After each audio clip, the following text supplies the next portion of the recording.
Le titre de ma conférence, c'est une question. Creo, est-ce qu'un bon remplaçant à Docker? Donc, je vais essayer de présenter tout ça, présenter pourquoi aujourd'hui on parle de plusieurs containers runtime alors qu'il y a quelques années on parle que de Docker.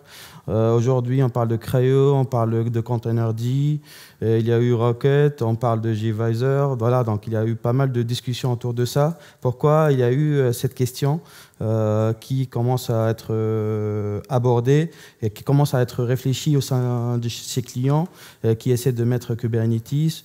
Est-ce qu'on choisit Creo? Est-ce qu'on choisit Containerd? Est-ce qu'on choisit autre chose? Donc je vais essayer d'aborder toutes ces problématiques lors de ma présentation. Je vais terminer par une démo. Donc le plan, c'est passer par tout ce qui est historique.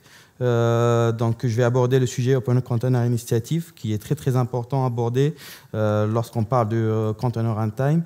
Après, je ne vais pas parler de l'interface CRI de Kubernetes.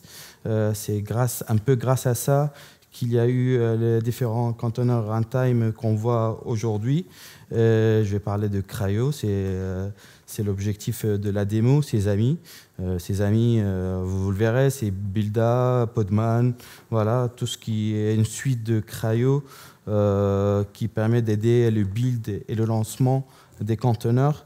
Et je termine par une démo. Donc l'Open Container Initiative, donc à un certain moment, à peu près 2015, 2014, 2013 aussi, il y a eu pas mal d'intervenants sur les aspects conteneurs. Donc il y a eu Docker, Google, Microsoft qui commencent à s'y intéresser. Ils voulaient commencer à utiliser l'aspect conteneur et les avantages des aspects conteneurs que vous connaissez tous. Et du coup, il y a eu une certaine divergence à un certain moment.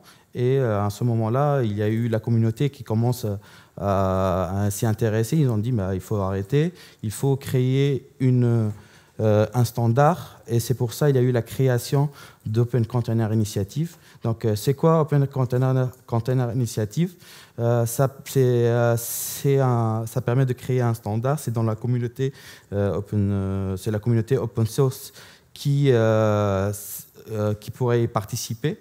Derrière, l'objectif, c'est créer un standard pour les images, pour les conteneurs. Vous voyez ici les liens GitHub qui permettent de décrire l'ensemble de ces standards-là.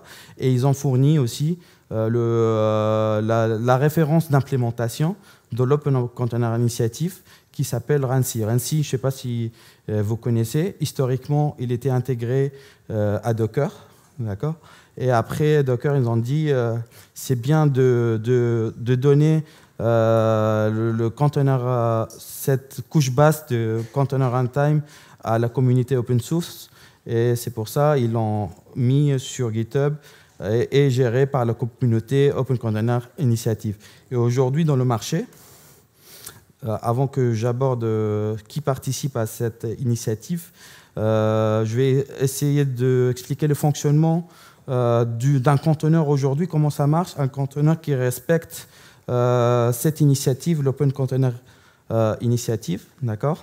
Donc, en gros, lorsqu'on pull une image, comment ça marche le système derrière? Cette image, elle est unpackagée dans le file system, donc qu'on appelle un file system bundle, qui est représenté par un fichier JSON qui représente les informations concernant l'image et un file system, un root file system avec toute une arborescence bien spécifiée à respecter et le runtime de conteneur qui est rincé, par exemple. Il y en a d'autres que je viens de citer, gvisor ou autres, qui respectent cette initiative. Ils savent lire cette arborescence, savent consommer ce fichier JSON pour construire un conteneur. Donc, les acteurs sur cette initiative, il y en a l'ensemble de ceux qui s'intéressent aujourd'hui aux conteneurs. On trouve Docker, on trouve IBM, on trouve Google, on trouve Red Hat, on trouve Rancher. Donc, tout le monde y participe. Tout le monde apporte le plus sur les aspects images, les aspects conteneurs. Et grâce à tous ces contributeurs, quand on voit aujourd'hui l'évolution surprenante, que je dis surprenante parce qu'au bout de 2 ans, il y a eu quand même une évolution forte du monde de conteneurs aujourd'hui.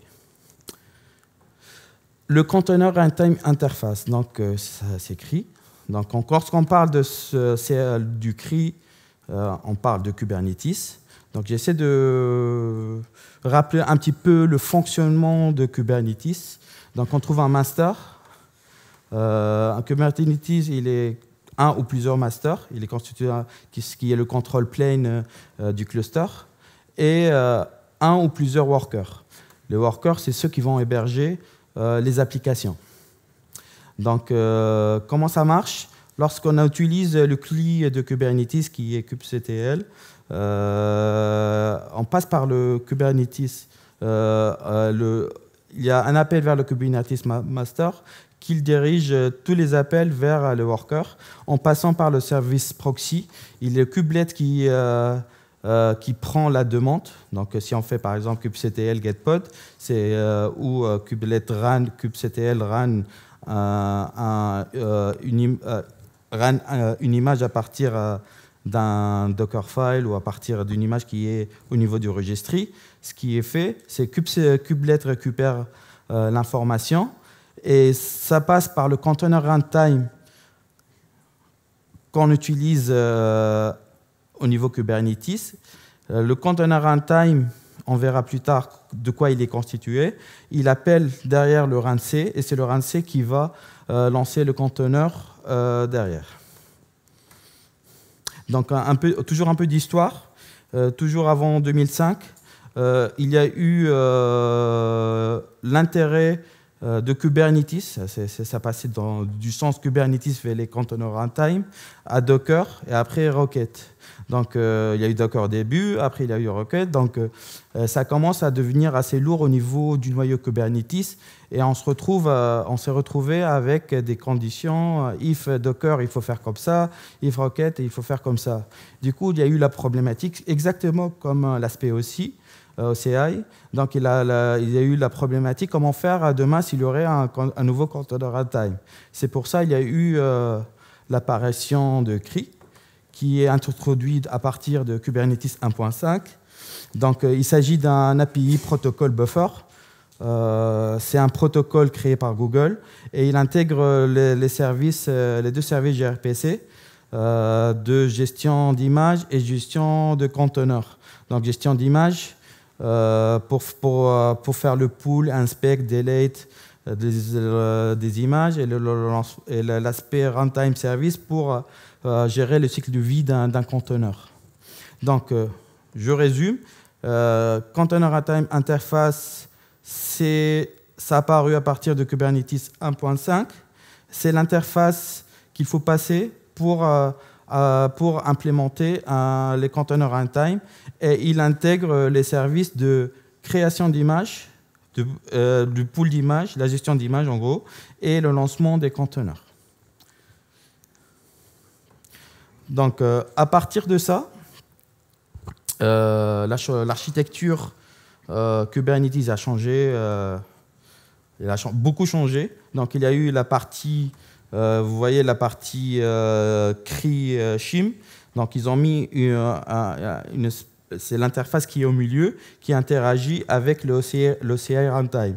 Donc, le container runtime, il doit contenir ce CRI Shim qui permettra de gérer la construction des pods, d'accord, la gestion de tout ce qui est stockage, de tout ce qui est en réseau, tout ce qui est sécurité au niveau des pods, donc de la problématique pod dans Kubernetes. Après, il appelle le OCI runtime qui permet de gérer l'aspect conteneur. Docker avec Kubernetes. Donc, je vais essayer de montrer comment Docker fonctionne avec Kubernetes aujourd'hui. Donc, il y a eu deux passages. Un premier passage avant la version 1.7 de Kube. Donc, pour cela, il y a eu l'intégration. Donc, Kubernetes, ils ont dit maintenant, c'est important d'utiliser l'interface CRI et c'est important aussi de continuer à travailler avec Docker. Donc, ce qu'ils ont fait pour faciliter cette intégration qui doit être spontané, pas trop compliqué. Ils ont créé un Docker Shim.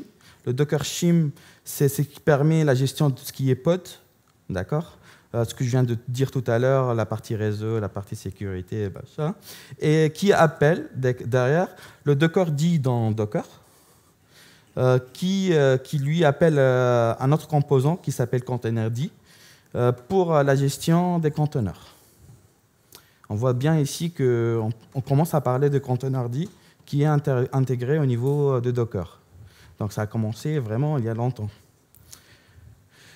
À partir de la version 1.7, ils ont dit il y a un problème là, parce qu'il y a plusieurs couches, il y a Docker Shim, il y a Docker-D, donc peut-être il y a moyen de faciliter les appels et gagner au niveau temps. C'est pour ça qu'il y a eu l'apparition de CRI Containerd, une autre couche qui va faire disparaître le Docker-D, donc il va tirer tout ce qui fait le Docker-D et il va appeler le Containerd version 1.0.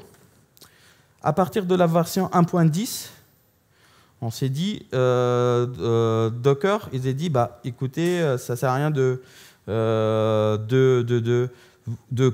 Kubernetes ou la communauté Kubernetes fait évoluer la partie Containerd, la partie CRI Shim que je viens de montrer tout à l'heure. Du coup, ils ont implémenté par eux-mêmes un plugin qui est intégré à Containerd et qui fait cette interface entre kubelet de Kubernetes et le runtime qui est, dans notre cas, Rancy. Sur la version 1.10, du coup, ce que je viens de dire tout à l'heure, c'est exactement ça. C'est qu'on a le CRI plugin, on a la partie Containerd, la partie kubelet, elle appelle le CRI plugin. Le CRI plugin, il s'agit juste de l'implémentation qui s'assure de la partie Kubernetes.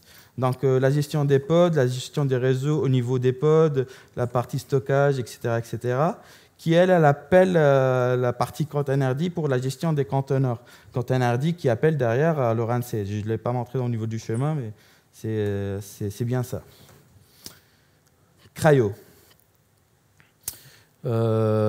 CRI-O, il est apparu il y a à peu près 2 ans. Là, et il prend en fait la puissance ou la force de cette nouvelle interface proposée par Kubernetes qui est écrit. En fait, ils ont dit pourquoi on continue à avoir un Docker qui implémente d'autres fonctionnalités qui n'ont rien à voir avec Kubernetes et on l'utilise au niveau Kubernetes. Du coup, ils ont dit ce qu'on va faire, nous, on va implémenter uniquement ce qui est proposé par le container runtime interface, et c'est ce qui est nécessaire pour avoir un runtime qui fonctionne avec Kubernetes.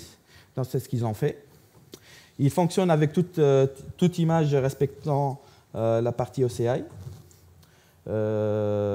Ils fonctionnent avec tout registry de container, et ils fonctionnent avec tout OCI container runtime, tel que Rancy, Kata ou gvisor. En fait, ça marche avec Kubernetes, ça marche uniquement avec Kubernetes parce qu'il implémente la couche CRI.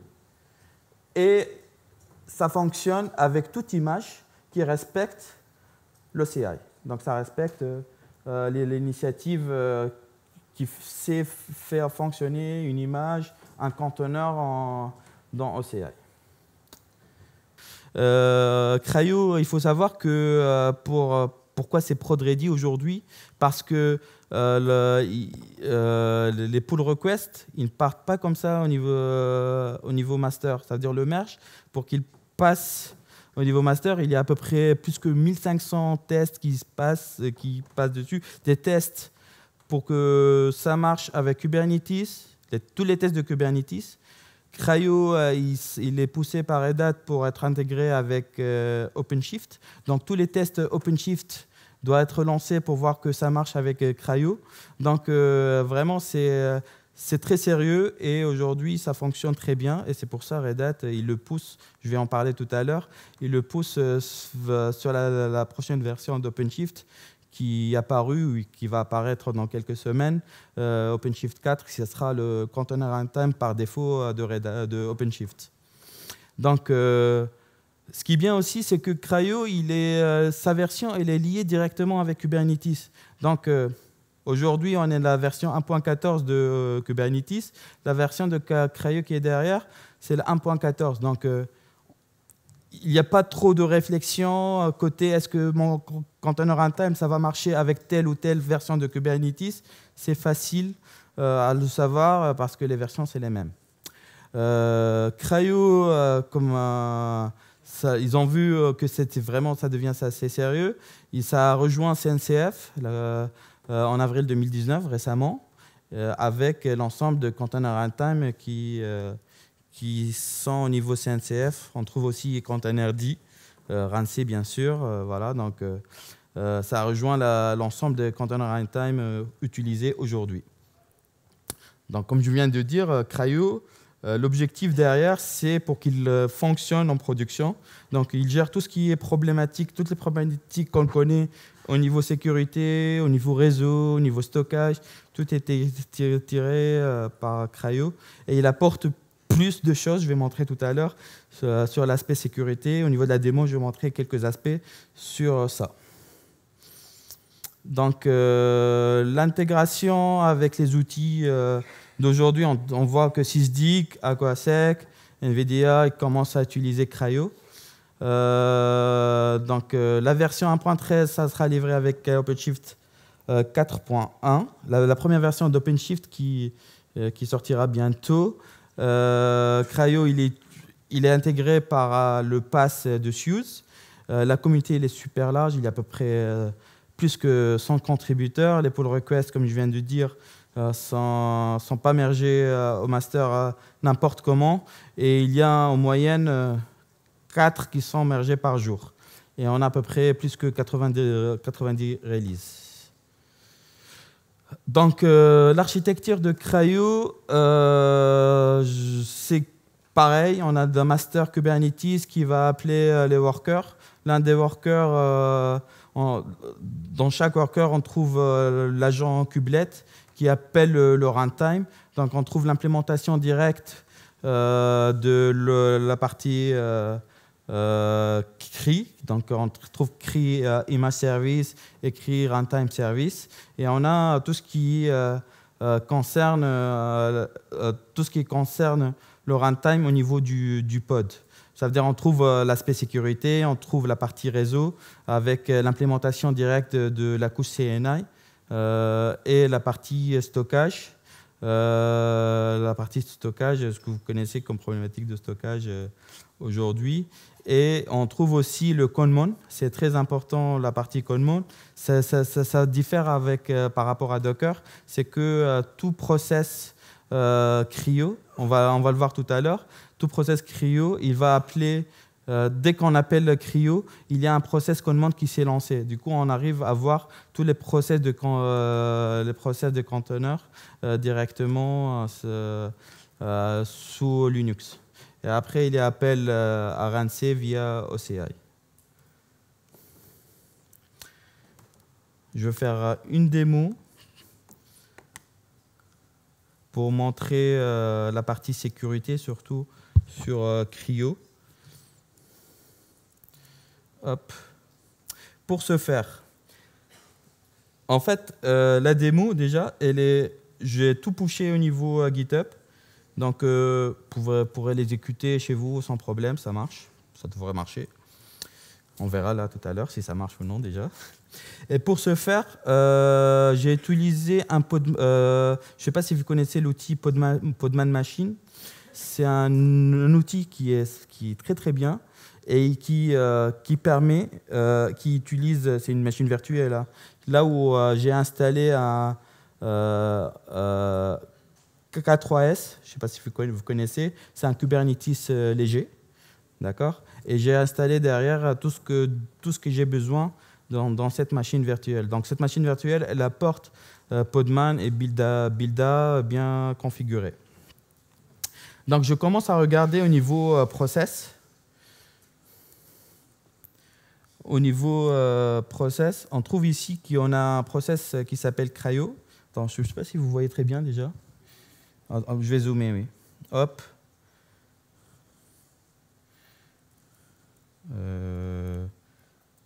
Voilà. C'est bien comme ça? Comme ça. Ça va comme ça? OK. Hop.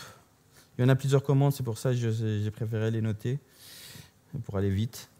Donc on voit bien on voit bien un process Cryo qui est lancé.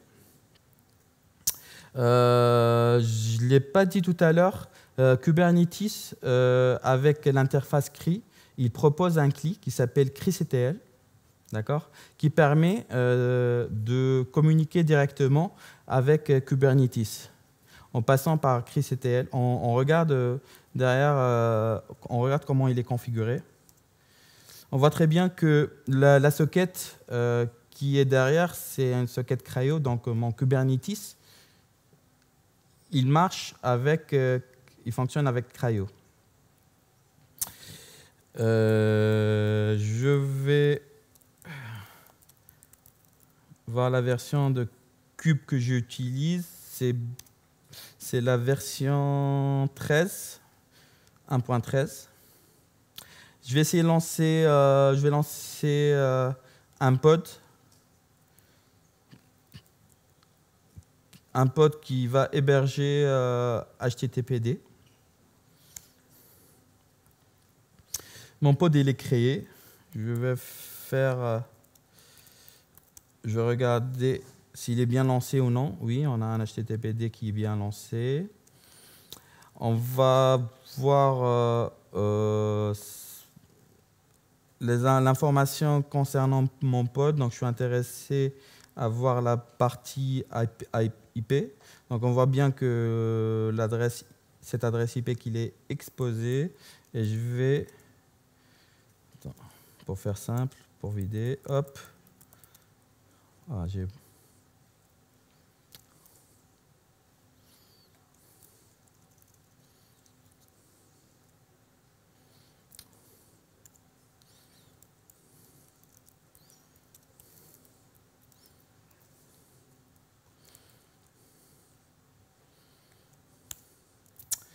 ça marche. Là, ce que j'ai montré, c'est que avec Cryo, ça marche exactement de la même manière. C'est transparent par rapport aux utilisateurs.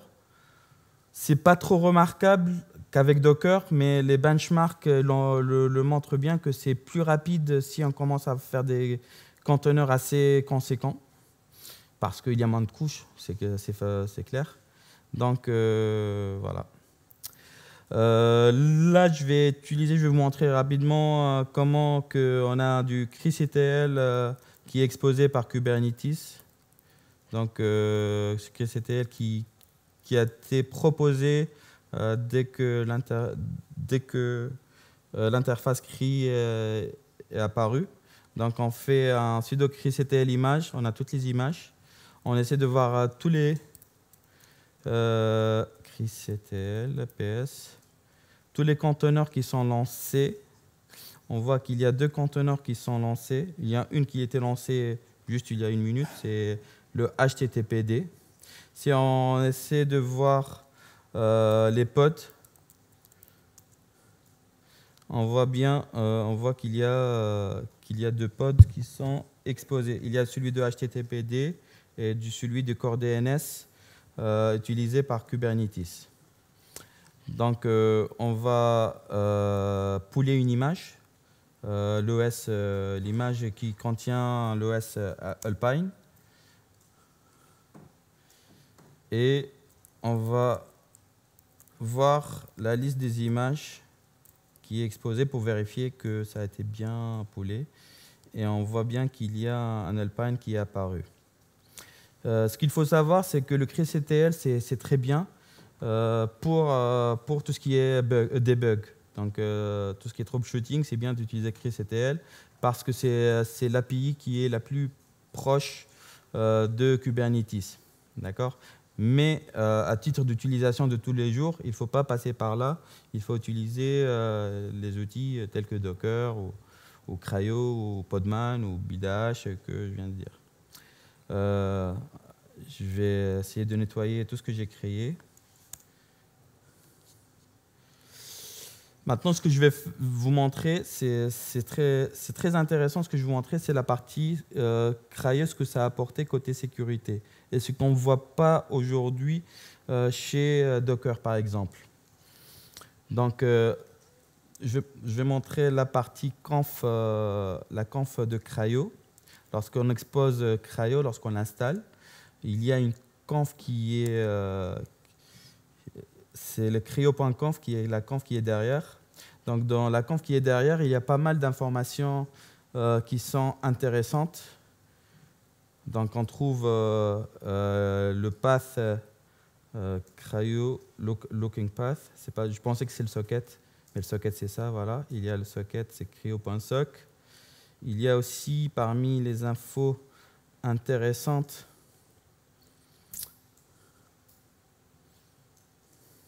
on trouve la partie sécurité. Par défaut, il implémente le CCamp, d'accord. Et tout ce qui est capability au niveau des conteneurs, on le retrouve tous. Du coup, c'est plus facile, vous voyez très bien, c'est plus facile de jouer avec cette conf pour modifier le comportement du runtime qui est derrière. Donc, c'est beaucoup moins de complexité que Docker aujourd'hui pour apporter des changements au niveau du runtime. Et parmi les choses intéressantes, il y a le read-only.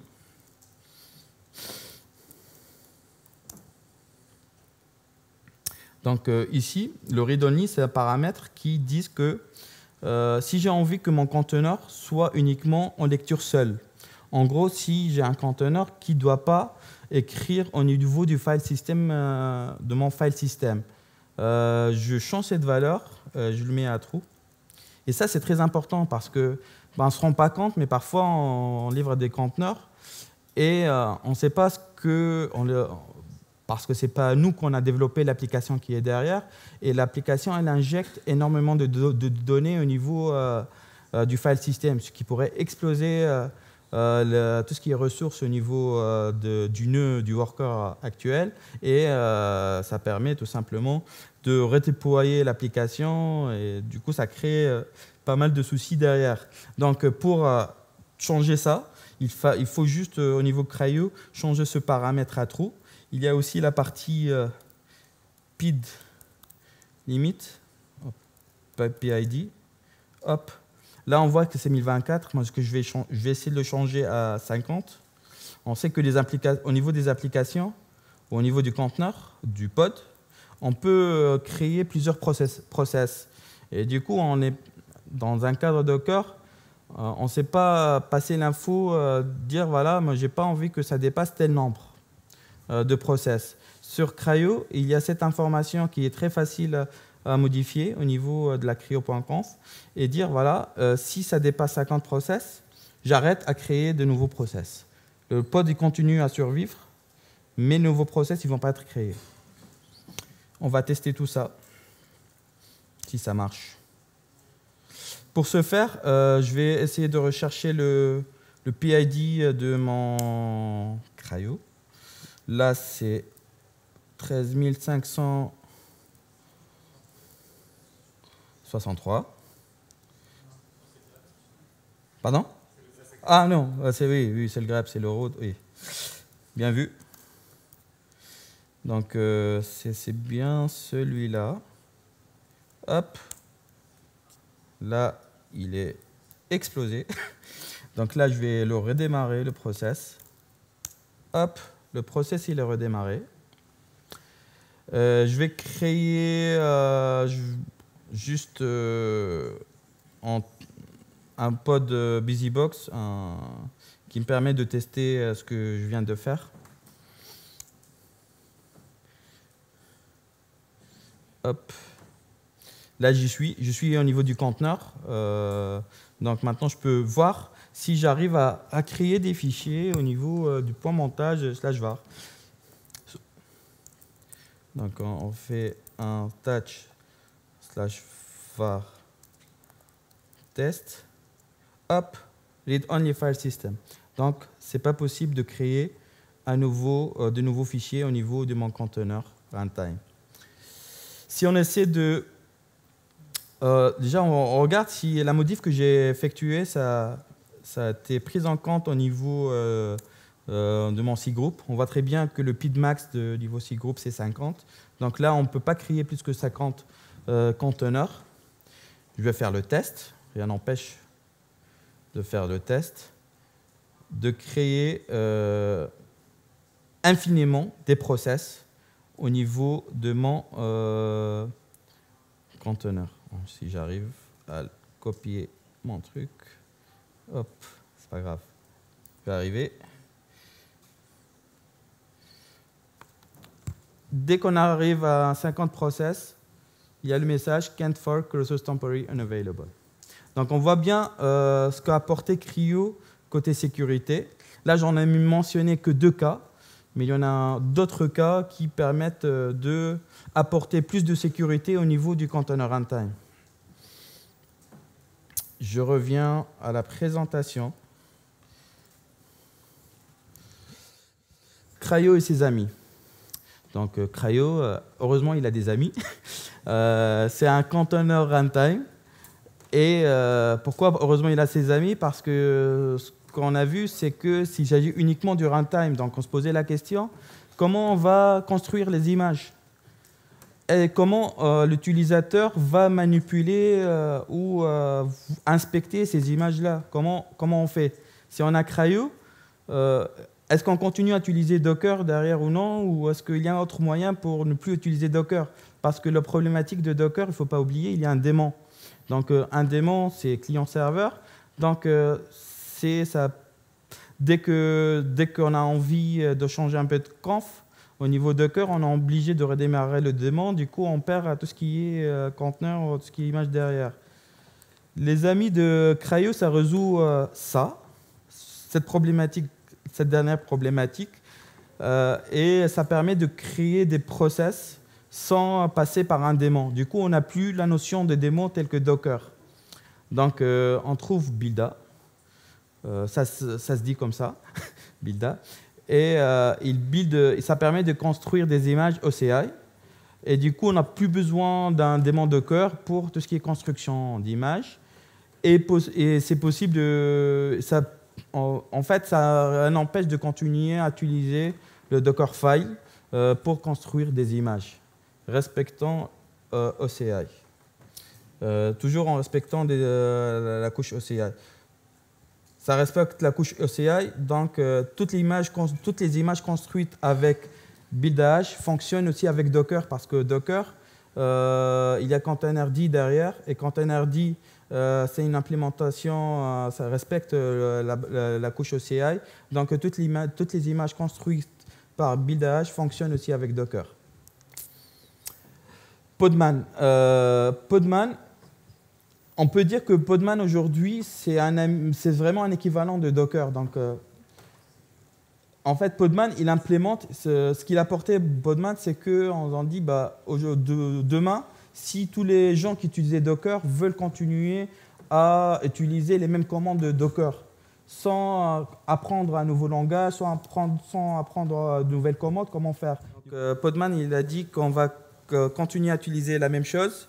C'est pour ça, si vous voulez demain utiliser Podman et vous posez la question comment faire, je n'ai pas envie de taper Podman, vous pouvez faire alias docker égale à Podman et ça va continuer comme avant. Donc, plus besoin d'un daemon. Les commandes pour modifier, maintenir les OCI images, ça existe avec du pushing, pulling, tagging. Excusez-moi. Hop. Les commandes pour la gestion des conteneurs, c'est exactement parfait. Les commandes pour la gestion des conteneurs OCI, c'est bien là, c'est du create, du run. Ça effectue des builds. Ce n'est pas l'objectif essentiel du Podman, parce qu'il y a Build.h qui apporte plus de possibilités au niveau des constructions des images. Mais si votre besoin, c'est vraiment juste construire une image rapidement sans passer par les commandes assez avancées, vous pouvez utiliser Podman. D'accord? Et ce que je vais montrer tout à l'heure, Podman aussi, il apporte plus de facilité pour la transition vers Kubernetes. On verra très bien, avec la dernière version de Podman, il y a la notion de pod. Ce n'est pas les pods au niveau Kubernetes, mais ils ont créé une structure au niveau du file system Linux pour avoir comme si on a des pods bien isolés avec des conteneurs à l'intérieur, etc., etc. Donc, ça permet de simuler le Kubernetes en local avec juste un process qui se lance. Donc, on n'a plus même besoin d'un droit root comme Docker, parce que Docker, pour lancer, il faut être root, ou sudoer. Donc, sudoer, il pourrait avoir des autorisations quand même assez fortes. Et du coup, n'importe quel utilisateur chez vous dans les équipes pourrait gérer les images avec son utilisateur à lui. Skopeo, il permet d'inspecter les conteneurs images. Donc, si on peut inspecter les images directement depuis le registry avec Skopeo, donc on pourrait tirer le JSON des conteneurs et revoir derrière toutes les infos concernant l'image. Et ce qui apporte Skopeo de plus, et c'est le plus intéressant que je trouve chez Skopeo, c'est permet de copier les conteneurs d'un endroit à un autre. Ça, c'est très intéressant parce qu'on a tous eu, j'imagine, le besoin de récupérer une image et la transporter d'un enregistré et la déplacer vers un autre registry. Skopeo, ce qui apporte, on n'a plus besoin de pouler l'image et après la pusher dans l'enregistré cible et configurer le registry cible, etc., etc. Donc, derrière Skopeo, ce qu'il fait, on verra comment ça se fait. Il permet d'offrir la copie directe d'un registry vers un autre directement. Et ça, c'est très intéressant, surtout dans tout ce qui est CI/CD, pour faire déplacer les images d'un registry distant vers un registry interne à l'entreprise. Donc, il n'y a plus un script assez lent à développer pour faire ce genre de choses. Skopeo, il pourra le faire en une seule ligne. Démo.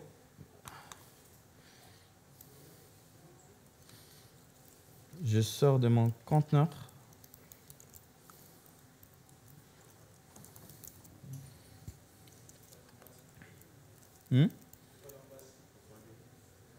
Ouais, j'ai été CTRL-C. C'est pas grave. Je vais faire autrement.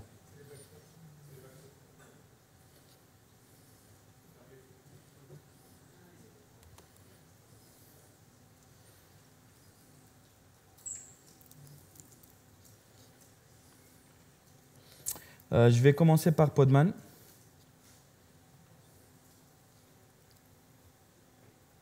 On commence par voir la version. Donc, on voit bien qu'on utilise la version 1.3.0 qui est toujours en dev. Je vais voir les infos de mon Podman. Et on voit très bien les infos qui sont intéressantes ici. Il y en a plusieurs. Donc, on a la version de BuildAH. Oui, comme Podman, il fait aussi du build. Il appelle BuildAH derrière. C'est intégré dans Podman. C'est pour ça qu'on a la version de BuildAH qui est intégrée à Podman. Et on voit le path du RANC qui est derrière.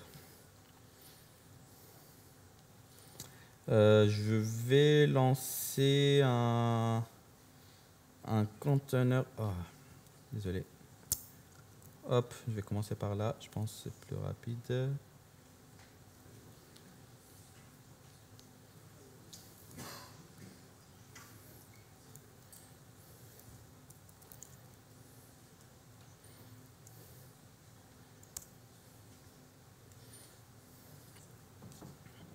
Je suis en train de lancer une image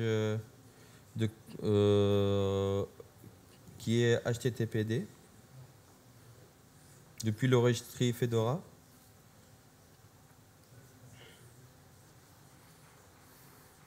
En injectant des variables d'environnement.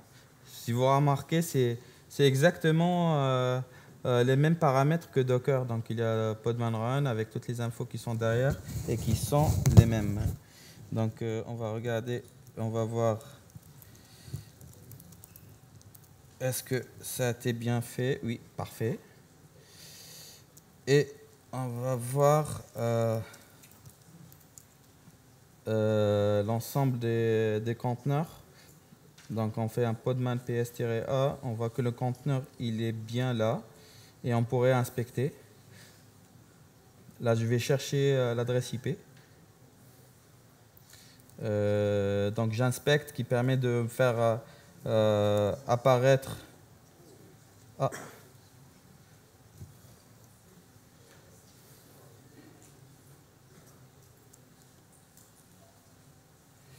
Peut-être.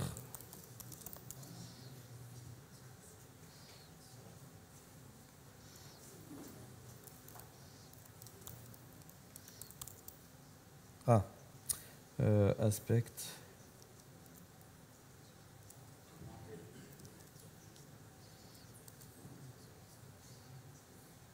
Je vais mettre ça, je ne comprends pas. Ça -L, c'est le dernier.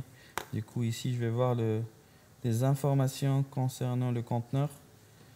Il doit avoir l'adresse IP quelque part. Mais je ne sais pas pourquoi ça apparaît pas. Bon, je vais essayer quand même de refaire un podman aspect. Peut-être il y a un problème quelque part. Je sais pas. Écoute, je vais continuer quand même, mais ça devrait marcher. C'est que je devrais récupérer l'adresse IP et je fais un curl dessus et j'aurai le résultat comme tout à l'heure avec Rio. Là, je vais lancer. Je pense que je ne sais pas combien de temps me reste. 3 minutes. Je vais aller très rapidement. Il y a une information, il y a un point très important concernant tout ce qui est Podman rootless. Je pense que c'est intéressant de montrer ça. On voit très bien ici que mon UID, mon utilisateur, il a l'UID 1001. D'accord, donc 1001 et le groupe ID 50. On va voir le ETC sub UID. Ici, ce qui est apparu, c'est que au niveau de mon OS, je peux créer des utilisateurs qui commencent à partir de l'UID 100 000 et j'ai le droit de créer 65 536 utilisateurs. Pareil pour tout ce qui est groupe ID. Exactement pareil. Ce que vous allez voir à ce niveau-là, je vais lancer un Alpine avec Podman. Et ce que vous allez voir, c'est que il associe, ça veut dire dans mon conteneur, on est directement route. Ça veut dire tout simplement, il fait la liaison avec l'UID au niveau host et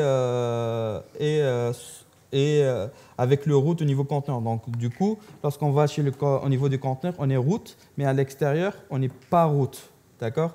Et c'est ce qui permet d'éviter d'être route au niveau du host pour créer les conteneurs. Ce qui est très intéressant. Du coup, on pourrait se mettre avec le namespace au niveau conteneur à l'extérieur pour voir ce que ça donne. Déjà, je vais lancer la commande ls sur /home tc. On voit bien que je suis l'utilisateur tc. Build dash, dommage, j'aurai pas le temps à le présenter. Il permet d'exposer une commande qui s'appelle unshare et qui fait changer le contexte du local, de là où je suis, pour se mettre en tant qu'utilisateur au niveau des conteneurs. Donc on voit bien qu'au niveau conteneur, on est route, ce qui est intéressant. Donc voilà, je préfère m'arrêter ici, comme ça j'aurai au moins une petite question. Voilà. Sinon, le reste de la démo, il y aurait BuildDAH et Skopeo, il ne reste pas grand-chose. Vous trouvez tout ça au niveau du GitHub. Et vous n'hésitez pas, hein, je suis joignable. Vous pouvez me poser n'importe quelle question, je pourrai répondre à vos questions. Merci à tous.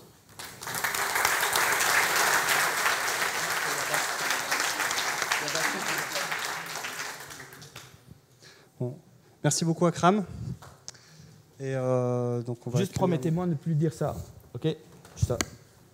On dit conteneur au lieu de Docker container demain. Parce que ce que j'ai remarqué, on continue à dire Docker Container, Docker Registry, alors qu'on parle de Container Registry, on parle aussi d'image, on ne parle plus de Docker Image. Promis? Promis. Allez. Merci. Merci.